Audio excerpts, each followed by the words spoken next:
taking action from fear, you will know. You will know the difference when you're taking action from a place of fear.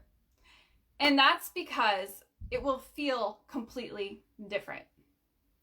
And it's easy to spot once you understand how to do it. So what you have to realize is when you're taking action from fear, you're automatically pushing yourself into a fight, flight, freeze response. You will automatically feel pressured, frantic, really heady, really out of body. You will feel yourself overanalyzing, searching for all of the linear, logical pathways. You will automatically be searching for the hows. You'll be obsessively attached to the hows. You'll be frantically searching and looking and troubleshooting. And I know because I've been there a million times. But when you do that, you're killing your manifestation. I know killing is like, that's a very dramatic word. But what you're doing when you do that is you're saying, I don't have it. I just don't have it.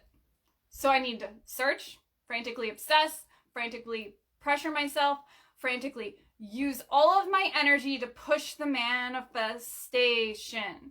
And when I do that excessively, I might get it.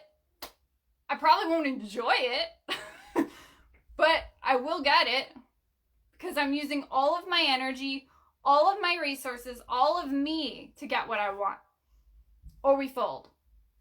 Or we say, enough is enough. Manifestation doesn't work for me. It obviously just isn't for me. This obviously doesn't work for me. I'm obviously not good enough. I need to go dissect my wounds. I gotta go do all this. And then we fold. And we say, oh well, I'll try again. So here's the thing. When we take action from fear, it will feel so different.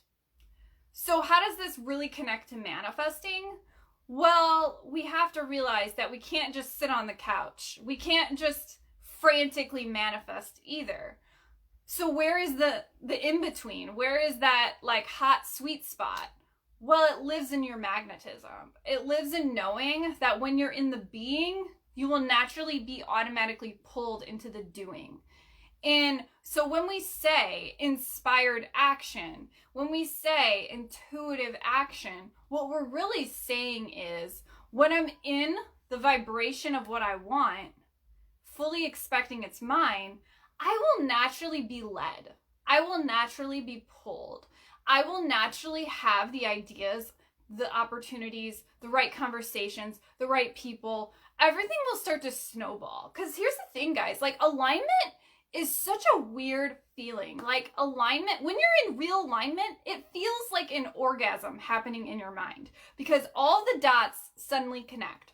All of a sudden, the right actions present themselves. All of a sudden, you get the right ideas. All of a sudden, the right opportunities suddenly present themselves. All of a sudden, it's just like all of it clicks. Like you understand the way that your decisions have been operating. You understand why you've been doing what you're doing. You understand the sabotage. You understand what is taking you out. It just becomes so freaking clear because you're in alignment. And I say that because I get it. And I understand why it sucks.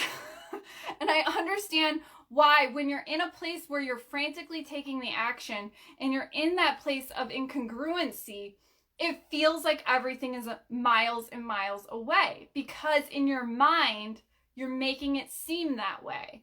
In your mind, you're not relying on soul. You're not relying on the higher mind. You're only taking the linear pathway. And when you take the linear pathway, you're basically obsessing about the hows. Okay, I want some water. Okay, you guys have any questions so far? There was something about the hows I really wanted to cover. Oh, so the moment you say how, you are seduced away from higher truth. So the moment you conceptualize, how do I do this? You're putting yourself in an energy where you're only relying on your own strength instead of the entire strength of the universe that lives within you and lives around you. When you say that, you are completely cutting yourselves off from so much magic, from so much intuition, from so much mystery, because you cannot fully see what the higher mind can see. Your ego identity can only see the past. Your ego cannot see the future.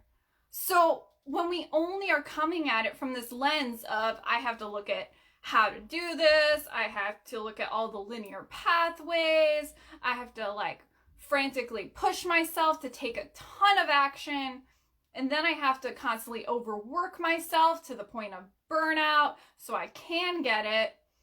All of these things will create so much more misalignment, because when we are seduced away from soul because we're searching for that how, we're unconsciously in a place of lack. And that lack is keeping you in a holding pattern. And it will display in how you're taking action. Okay, I love you guys.